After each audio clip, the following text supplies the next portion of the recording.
se ponham de pé em nome de Jesus, em reverência à palavra. Que você abra a vossa Bíblia em 1 Samuel, capítulo 17, o versículo 48. 1 Samuel 17, versículo 48. Amém ou misericórdia?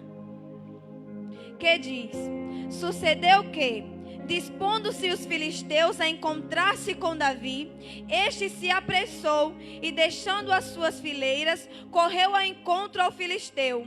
Davi meteu a mão no alforje e tomou ali uma pedra e uma funda lhe atirou. E feriu o filisteu na testa, e a pedra encontrou-se na testa, e ele caiu com o rosto em terra. Assim prevaleceu Davi contra os filisteus com uma funda e com uma pedra, e a pedra o feriu e o matou. Porém não havia espada na mão de Davi. Pelo que ocorreu, Davi lançou-se sobre o filisteu, tomou a espada, desembainhou e matou, cortando-lhe com ela a cabeça.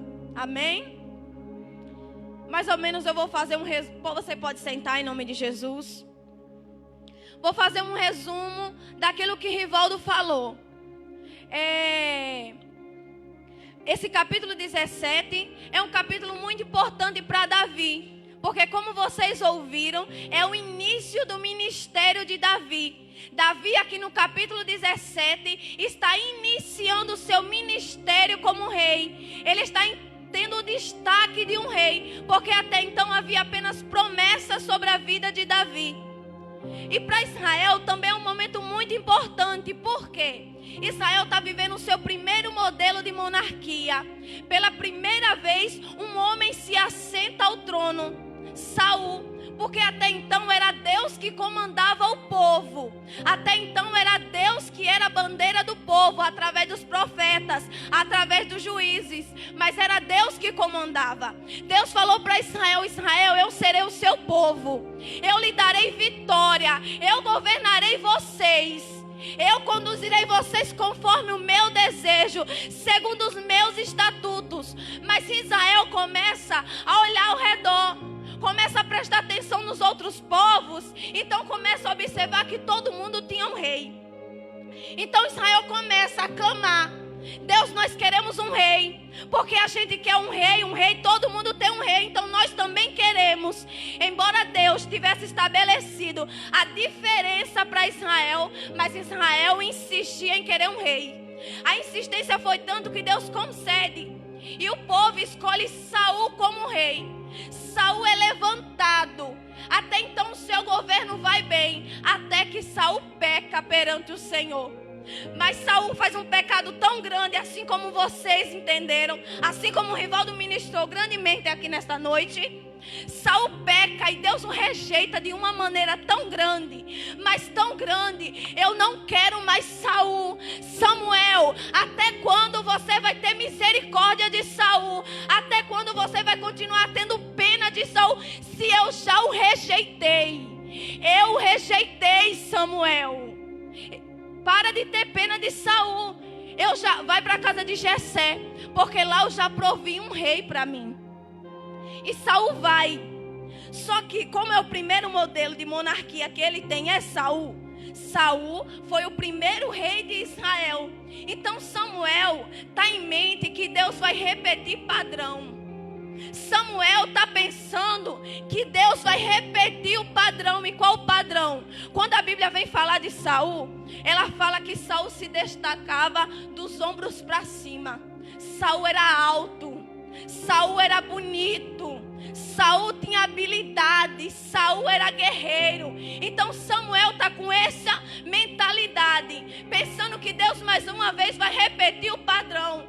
Quando chega na casa de Jessé, os filhos que passam diante dos olhos de Samuel, Eliabe guerreiro. Então Samuel olha para Eliabe e diz: vai ser Eliabe.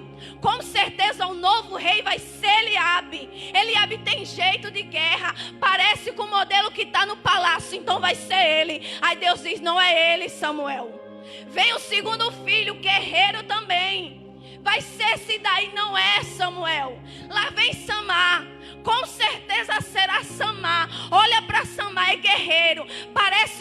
Saul. Aí Deus diz: não, porque eu não olho para a aparência. Samuel, para de estar atendendo para a aparência. Eu não vejo como o homem vê. O homem olha o que está por fora, mas eu quero o que está por dentro, Samuel. Eu contemplo o que está no coração. Ainda acabaram teus filhos? Não tenho mais moço que está no campo. Aí ele fala como se não foram esses meus 5 filhos que estão aqui, aquele certamente que não será.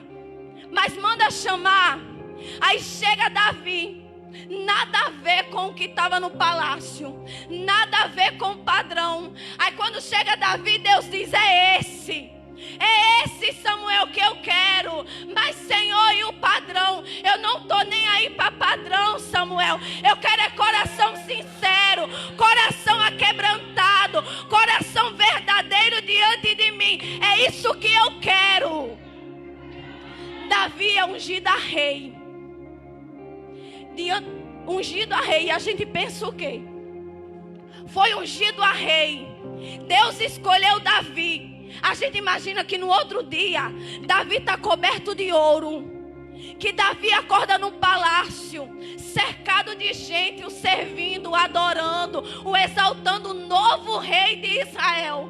Mas pelo contrário, Davi acorda na mesma casa de sempre, tendo que fazer os mesmos serviços de sempre, ir para o campo, pastorear a ovelha. É isso que acontece com Davi. Foi ungido a rei, tem promessa de rei, mas está acordando cedo. E para onde? Para o campo. Coloca sapato de campo, roupa de campo e vai para o campo trabalhar. É isso mesmo. Promessa de rei. E aí fica o questionamento: cadê o glamour da unção? Cadê o destaque da unção de Davi? Cadê os aplausos da unção de Davi? Cadê o destaque, a honra? Está no campo trabalhando. O trabalho dele aumenta ainda mais. Porque é época que Samuel fica endemoniado no palácio. E alguém diz assim: ó, conheço alguém que toca harpa bem, é de gentil aparência, temente a Deus. Chama ele, Saul, que quando esse espírito tiver em você, ele tocar harpa, ele vai sair. Então a rotina de Davi começa a ser palácio, campo, campo, palácio, palácio, casa. O trabalho de Davi aumenta, mas não tem promessa de ser rei. É porque, pelo contrário do que muitos pensam, unção não vem para trazer glamour, unção não vem para trazer destaque, unção não vem para trazer aplausos, unção traz responsabilidade, unção aumenta o trabalho, unção aumenta o trabalho. Entenda isso. E eu quero que você repita para o irmão que está do seu lado: unção traz responsabilidade. Unção aumenta o trabalho. Tem gente que está reclamando: ai, eu estou fazendo e ninguém está elogiando, eu estou fazendo e ninguém está reconhecendo. Ei, foi ungido, vai ter que trabalhar e honrar com aquilo que Deus prometeu a você.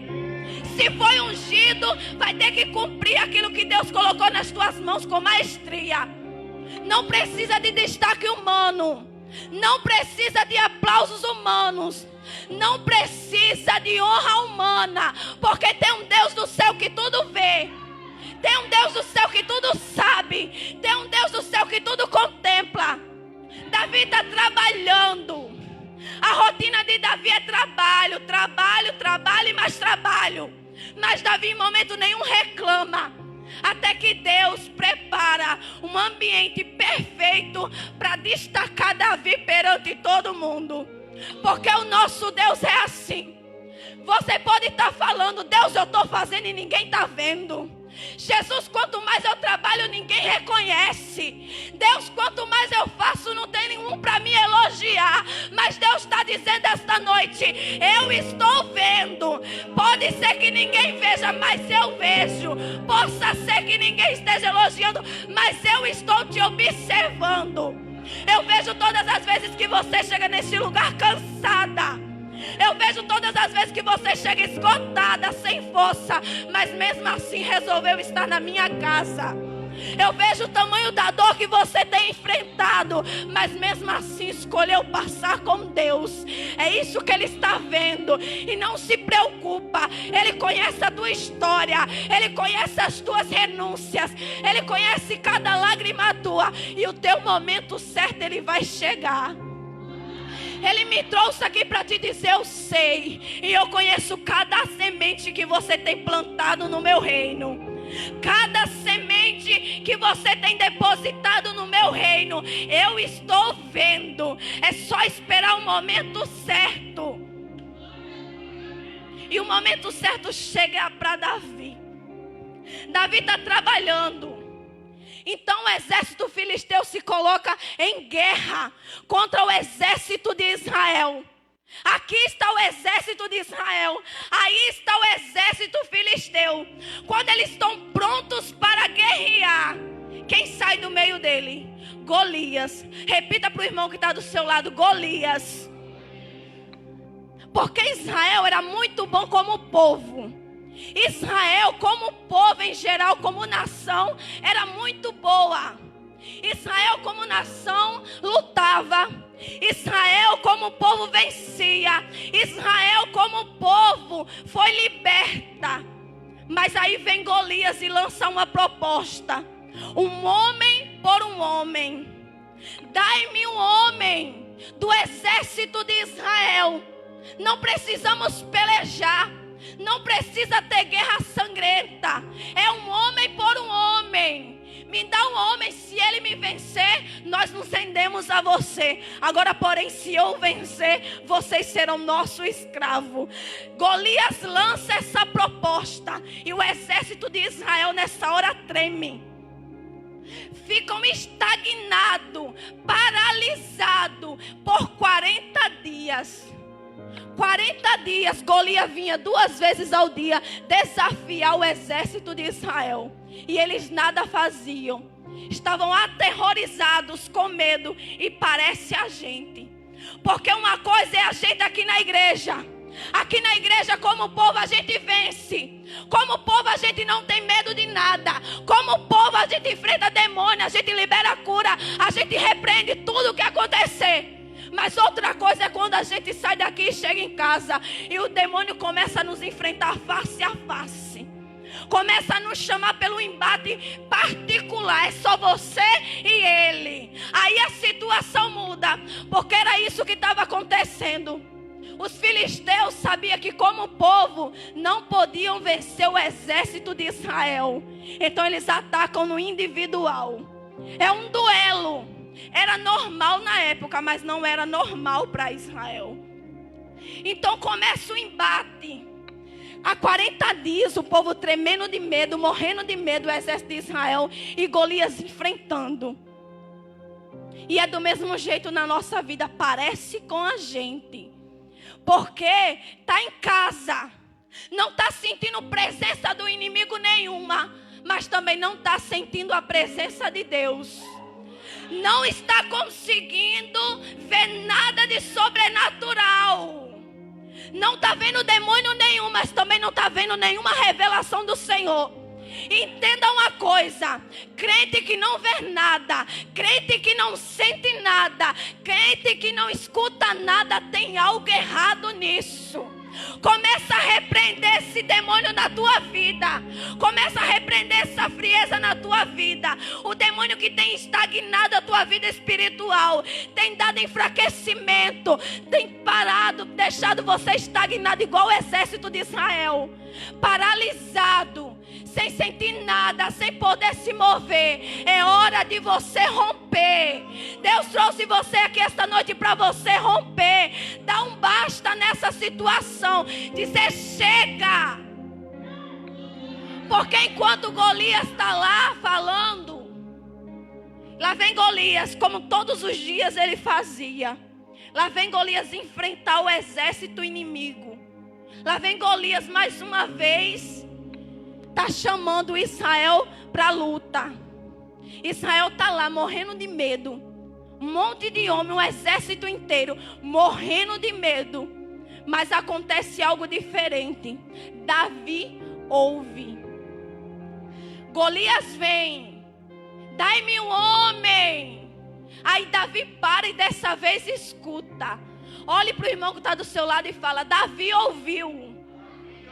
Mais alto, Davi ouviu. Golias já tinha repetido aquilo 30 vezes, 20 vezes, 2 vezes, mas dessa vez Davi ouviu, porque o segredo não está em quem está falando, o segredo está em quem está ouvindo. O posicionamento de quem está ouvindo tem lançado palavra de maldição sobre a tua vida. Esse menino é uma peste, essa menina não vai ter futuro, vai ser igual a tua filha, vai ser igual a mãe dela. Ei, o que você tem feito a respeito disso? O que você tem feito quando você está ouvindo essas palavras de maldição lançadas sobre a tua vida, sobre a tua casa, sobre os teus familiares? O que você tem feito? Porque o segredo não está em quem fala, o segredo está em quem ouve. E Davi vem para dizer: a partir de agora essa situação vai mudar. Quando Davi ouve, Davi chega para dizer: quem estava humilhando, humilhou, agora ninguém vai humilhar mais. Estava lançando palavra de maldição, estava, mas agora ninguém vai lançar mais. Quem não aproveitou enquanto o exército estava sendo humilhado, agora acabou a hora que a situação vai mudar, porque Davi ouviu. Então começa a dar um basta. Não aceita a maldição hereditária na tua casa. Dá um basta. Pode ter se repetido por gerações e gerações, passado de família em família, mas começa a dar um basta hoje.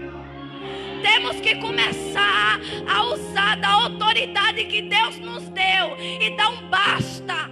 Davi chegou para dizer: acabou. Acabou a situação, acabou a festa. Davi chega para Golias e diz: quem é esse incircunciso que está afrontando o exército de Israel? Quem é esse incircunciso? Incircunciso significa aquele que não tem a circuncisão. E o que é circuncisão? Deus estabeleceu com Abraão, no 8º dia de nascido, a pele do prepúcio do menino deve ser retirada.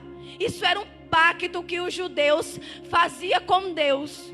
Era a aliança do povo judeu. Quando fazia isso, estava dizendo: esse menino pertence a Deus. Deus é o dono deste menino. Isso é para a antiga aliança. Para a nova aliança que somos nós. O que isso significa?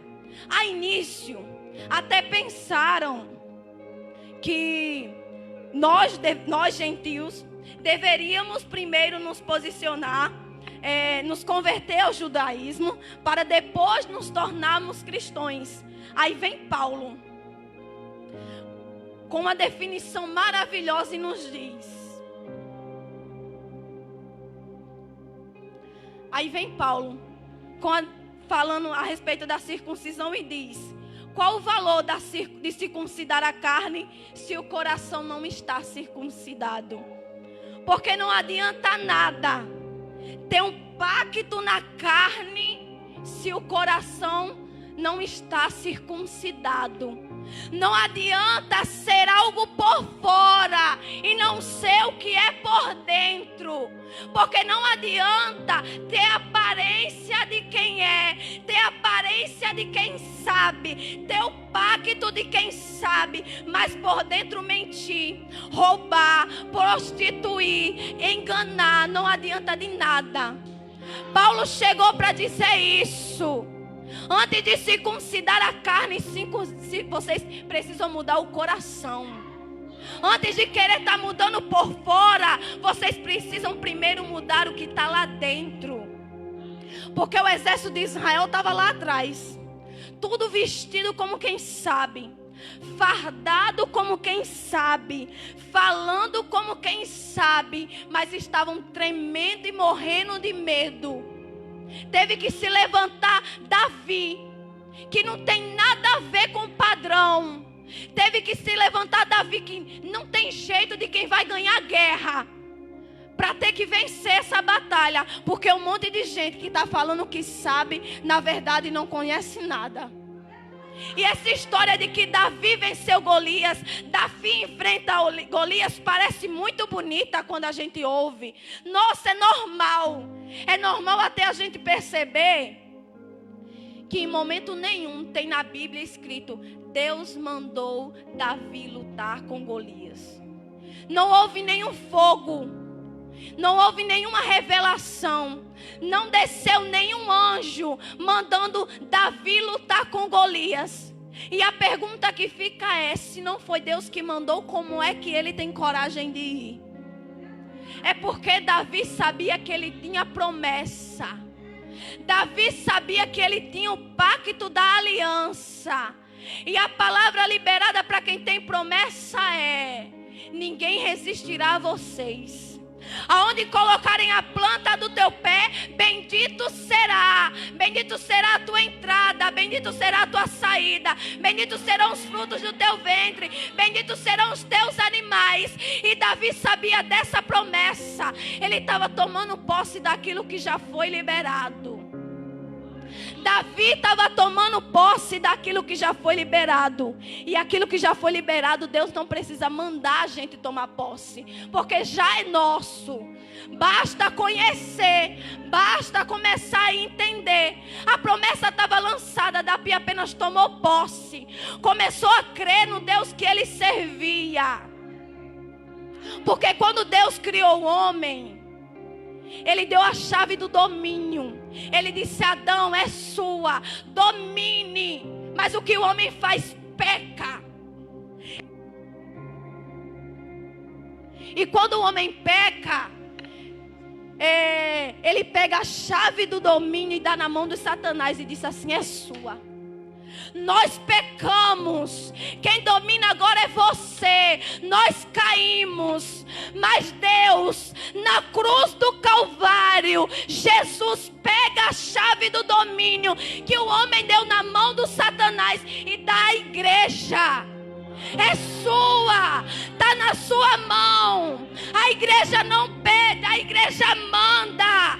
Jesus falou que no nome dele nós faríamos maravilhas maiores, milagres maiores. Então demônio nenhum tem que mandar na tua casa, vício nenhum tem que permanecer na tua vida. Quem manda é a igreja, está sobre a igreja. Basta a gente começar a tomar posse daquilo que já foi liberado sobre a nossa vida. Está faltando conhecimento, está faltando atitude, está faltando ousadia, está faltando a gente parar de se acostumar em estar na cadeira esperando que alguém venha, que Deus levanta o profeta para falar, para fazer. Às vezes é você que vai ter que se posicionar. Às vezes é você que vai ter que sair do comodismo e começar a receber as promessas de Deus para a tua vida. São tantos poderes, igreja, que está disponível para nós. O apóstolo Paulo, na carta que ele escreveu aos Efésios, ele disse: eu estou orando para que Deus ilumine a mente de vocês e vocês entendam qual poder está sobre vocês. E que poder é esse? O poder que foi na tumba, ressuscitou Jesus dentre os mortos, os colocou nas mais altas alturas, acima de potestade, de dominadores, de todas as coisas, e deu Jesus a você, para que todas as coisas se sujeitassem debaixo do pé dele. Então em Cristo Jesus você tem autoridade. Em Cristo Jesus você tem poder. Aos Colossenses, Paulo fala: vocês precisam entender a maravilha do mistério que foi oculto dos profetas. Que mistério? Moisés, com toda a sua autoridade, com todas as maravilhas que fez, estava oculto para ele. Elias, com todo aquele poder, não conseguiu ver o que? Cristo Jesus em vocês. Estava oculto para os profetas, mas está liberado para vocês. O poder e a autoridade que temos quando levantamos a nossa mão e aceitamos Jesus. A autoridade de filho. É hora da gente estar se posicionando a respeito. É hora da gente sair do comodismo.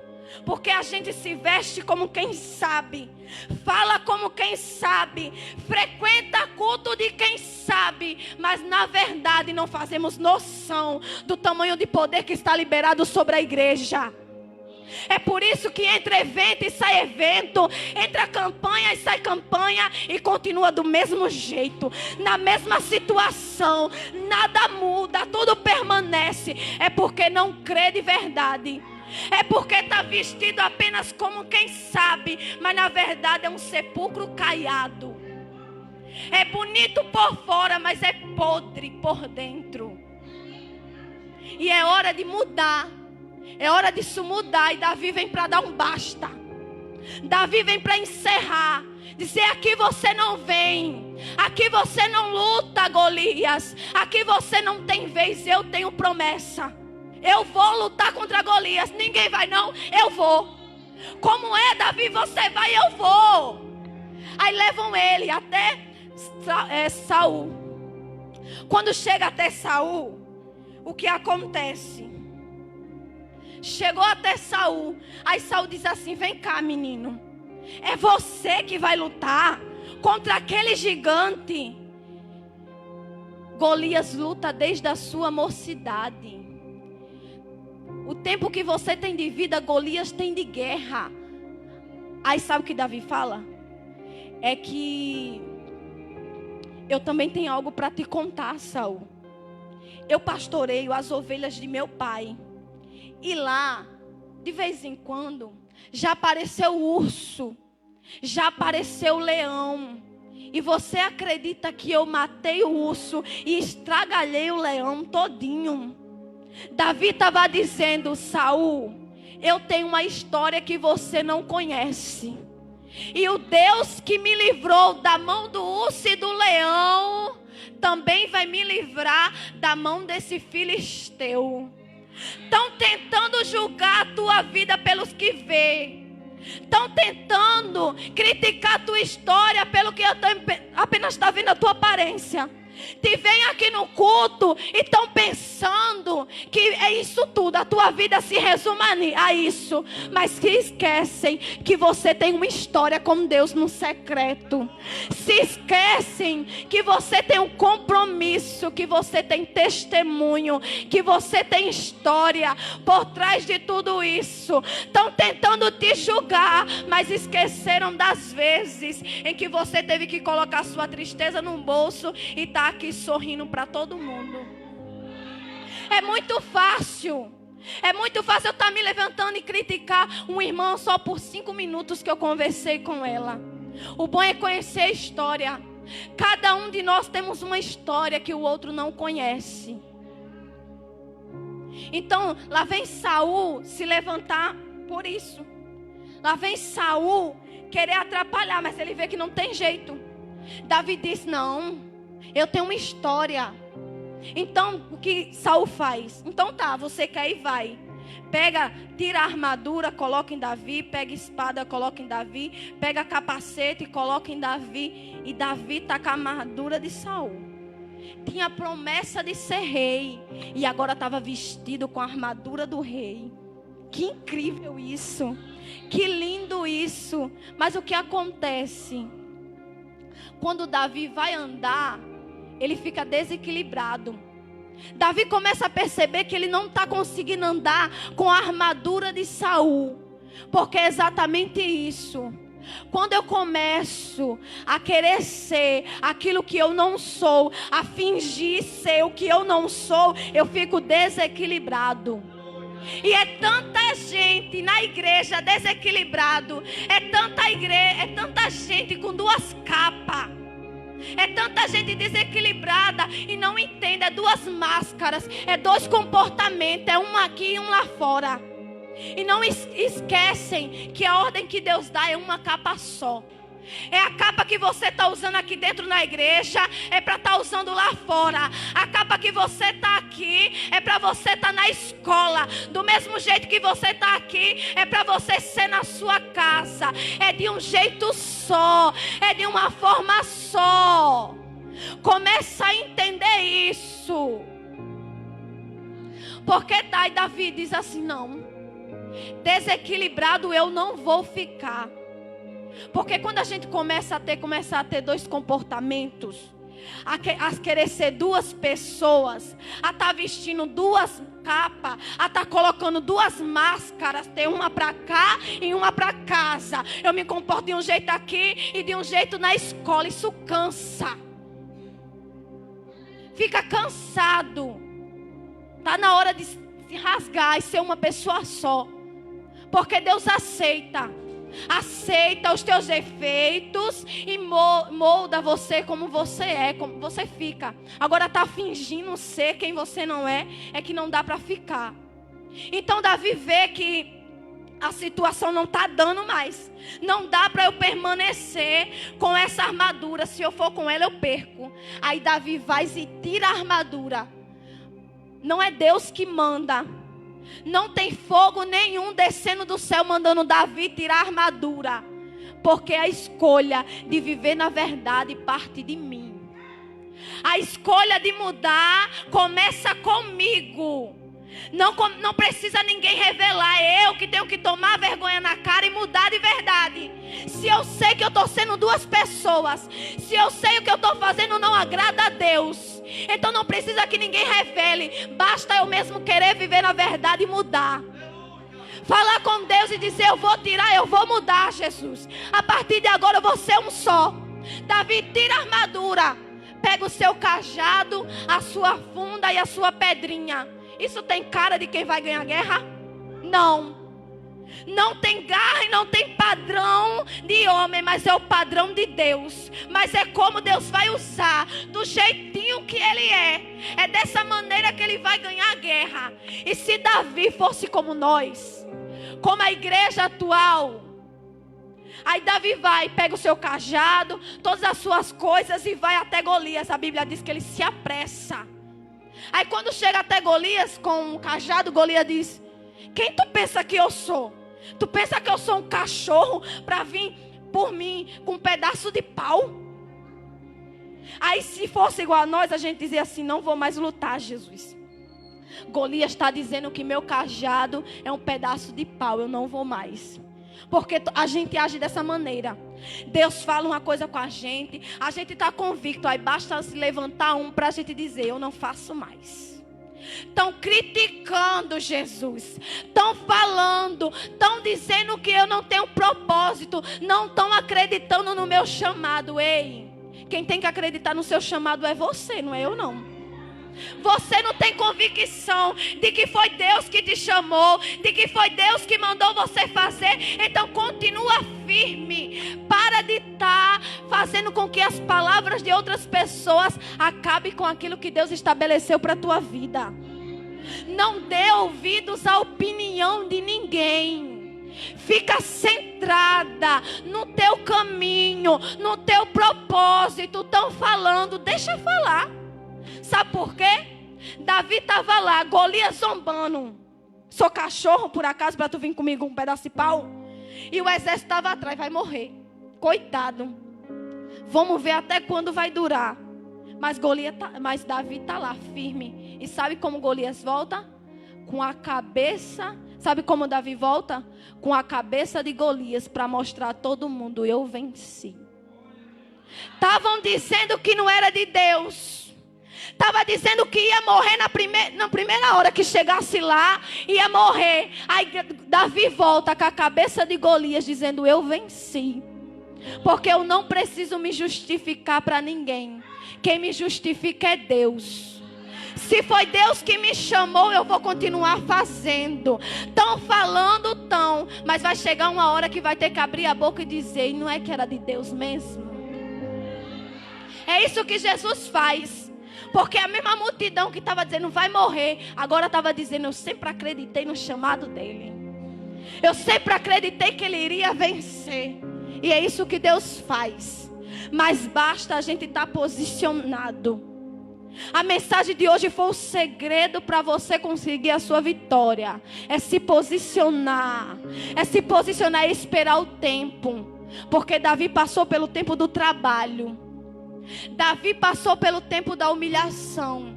Mas Davi também soube aproveitar a situação que ele encontrou. É saber o momento certo de agir. A Bíblia fala em Eclesiastes 3, há um tempo determinado para cada coisa. Há o tempo de se calar, mas há o tempo de falar. Há o tempo de chorar, mas há o tempo de sorrir. Então começa a respeitar o tempo de Deus da tua vida. Mas também quando ele surgir a oportunidade, você agarre com todas as suas forças. Se comporte como filho. Lembre, você não nasceu para ser humilhado por Satanás. Lembre-se, quem manda na sua casa é você como a igreja. Não sou eu que estou falando, é a palavra. É Jesus que disse. É a igreja. É você. Então comece a usar a sua autoridade. E eu agradeço a minha oportunidade em nome de Jesus.